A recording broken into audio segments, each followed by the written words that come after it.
The Lockheed S-3 Viking was one of the most advanced anti-submarine aircraft of the Cold War.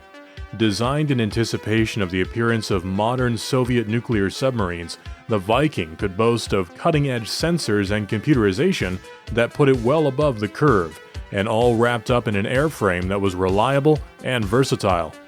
During its lengthy service, the plane was used increasingly for sea control and aerial tanker duties, with the Viking becoming one of the most versatile planes in the fleet.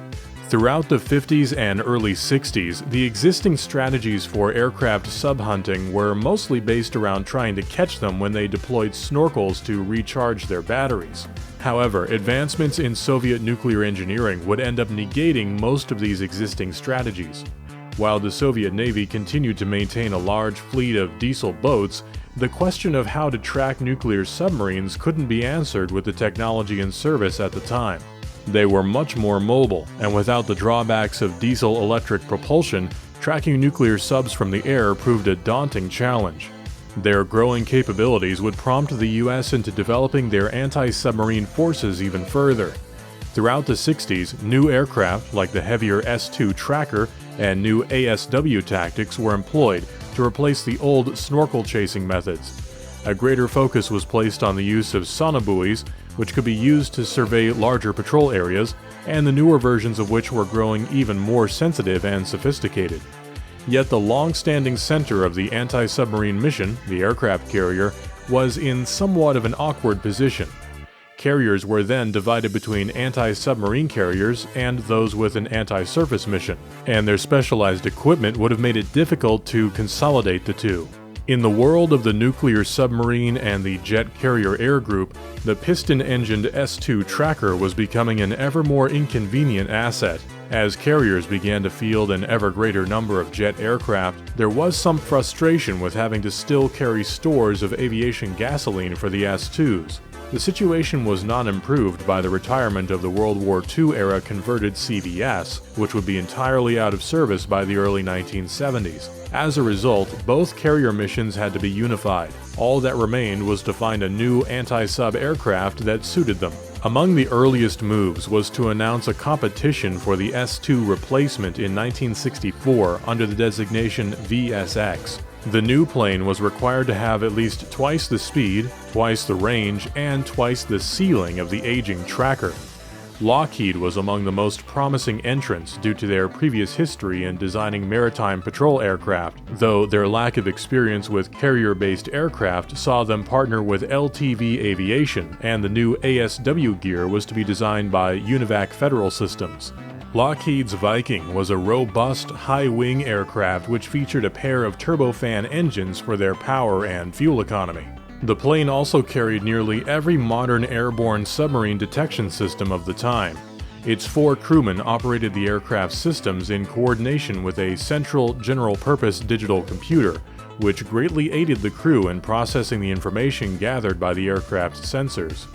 Further crew integration was accomplished through the use of multi-purpose displays that could show information from any of the aircraft's crew positions. In addition to the magnetic anomaly detector, radar, and sonobuoy systems, the plane was equipped with a FLIR system mounted to an extendable turret which was capable of detecting snorkeling or near-surface submarines and sea mines. To complement its sensors, the aircraft had a maximum speed of approximately 429 knots, a ceiling of 40,000 feet, and a maximum endurance of over 6 hours. Lockheed was formally awarded the contract in 1969.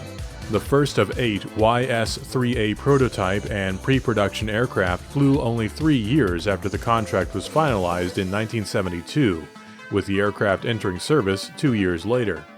This program was also the first to have a formalized set of milestones to ensure costs were kept low and technical risks were reduced.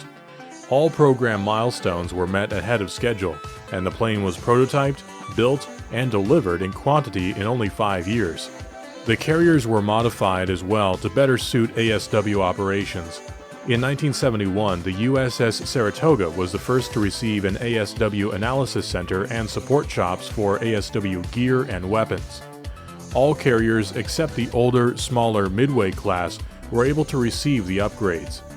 Even before considering the massive improvements in sensors and the centralized computer integration, the Viking could patrol massive stretches of ocean for a plane of its size. With a payload of 4 lightweight torpedoes and 60 sonobuoys, the Viking could fly out 826 nautical miles from its carrier and conduct a 2-hour search before having to return. The use of external stores and airborne tankers could push this already phenomenal range out even further. The first S-3As were supplied to VS-21 and deployed aboard the USS John Fitzgerald Kennedy in the summer of 1975.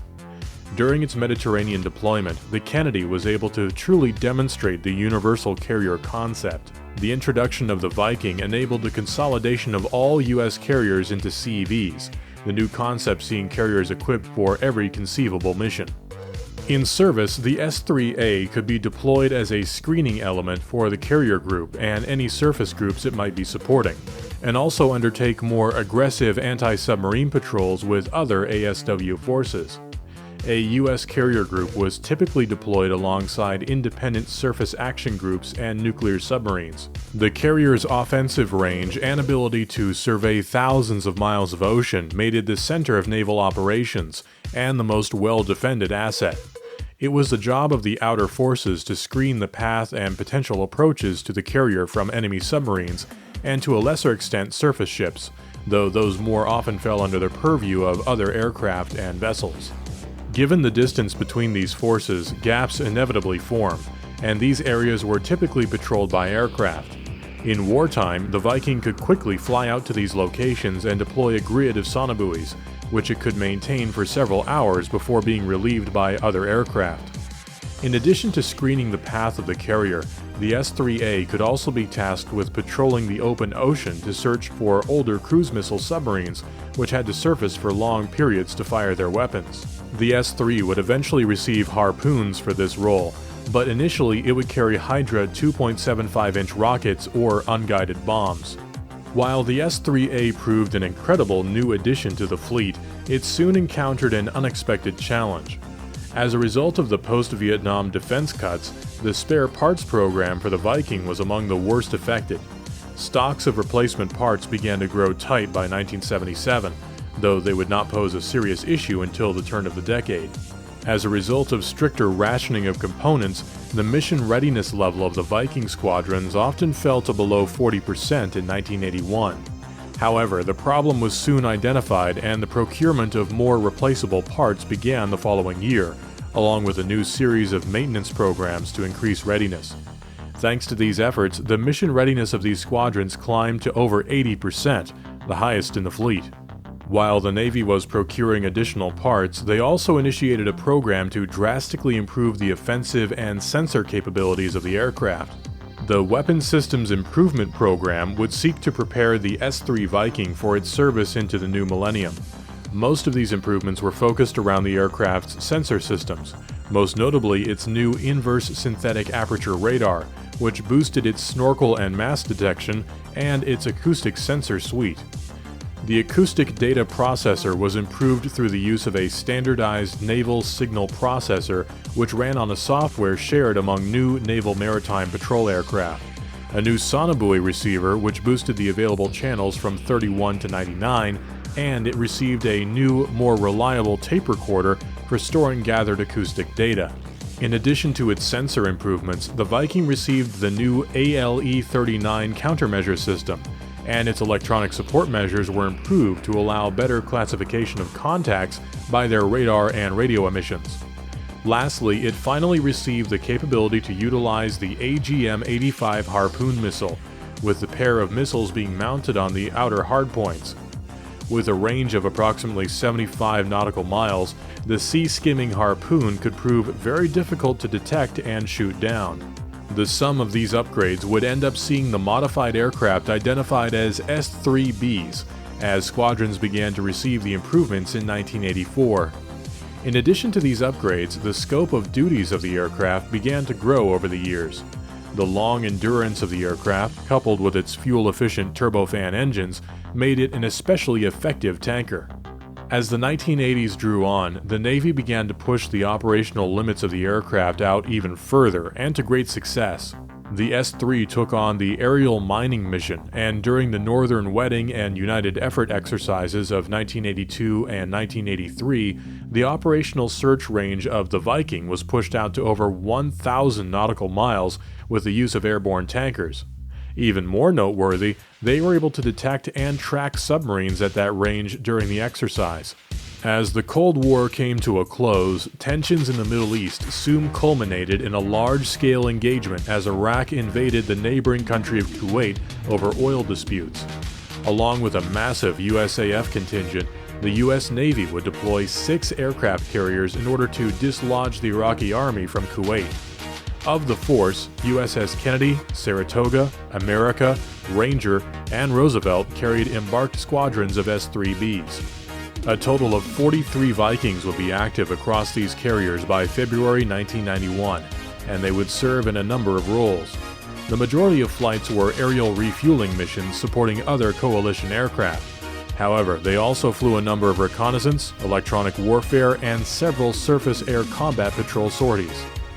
Vikings flew most of their patrols to survey the Persian Gulf, in order to track what few warships Iraq had, and to mark the location of mines. Some were also involved in the search for Iraq's short-range Scud ballistic missiles and performed a number of unorthodox tasks. For instance, the U.S. carrier air groups could not electronically receive their daily air tasking orders from the coalition headquarters in Riyadh, Saudi Arabia. Their solution was to dispatch an S-3B to pick them up. Among the most imaginative uses of the aircraft was delivering photos from carrier-based reconnaissance services to units fighting on the ground. This was done by placing the photos in an empty sonobuoy tube and parachuting them in. After the end of the war in the Gulf, the S-3B was used for continued surveillance of the area and to uphold the sanctions on Iraq during Operation Desert Shield. It likewise performed similar support roles in the numerous NATO air operations over former Yugoslavia. Their roles during these conflicts were almost entirely restricted to airborne tanker duties, though a number of Vikings, including a specialized ELINT model, performed signals intelligence missions. As a result of the collapse of the USSR, the global submarine threat to the U.S. Navy declined to almost nothing, and thus the Viking squadrons transitioned from anti-submarine to surface control units to better represent their more multi-purpose role. They would eventually discard their ASW equipment, with the anti-submarine mission being made the purview of the U.S. submarine fleet and long-range maritime patrol squadrons. The last major operation where the Vikings saw use was during the 2004 invasion of Iraq, during which they primarily acted as tankers. There were, however, some strikes carried out by S-3Bs using the new Maverick Plus system, but these were comparatively rare. As the 2000s came to a close and the U.S. carrier force wished to divest itself of all but the most essential airframes, the Viking had fully left the service by 2010. 3 aircraft were donated to NASA and were used for a variety of missions regarding aeronautic safety, aerodynamic studies, and Earth studies. The last airworthy example of the entire line was finally retired in July of 2021. NASA has since donated the plane to the San Diego Air and Space Museum. The Viking was perhaps the most advanced sub-hunting aircraft of the Cold War, and undoubtedly among the most versatile and useful planes in service with the U.S. Navy. Would you like to see more content covering anti-submarine aircraft? Let us know in the comments. If you like what we do and want to see more, remember to subscribe so you don't miss a single video. Also, don't forget to take a look at our extensive collection of articles on our website, plane-encyclopedia.com. Thank you.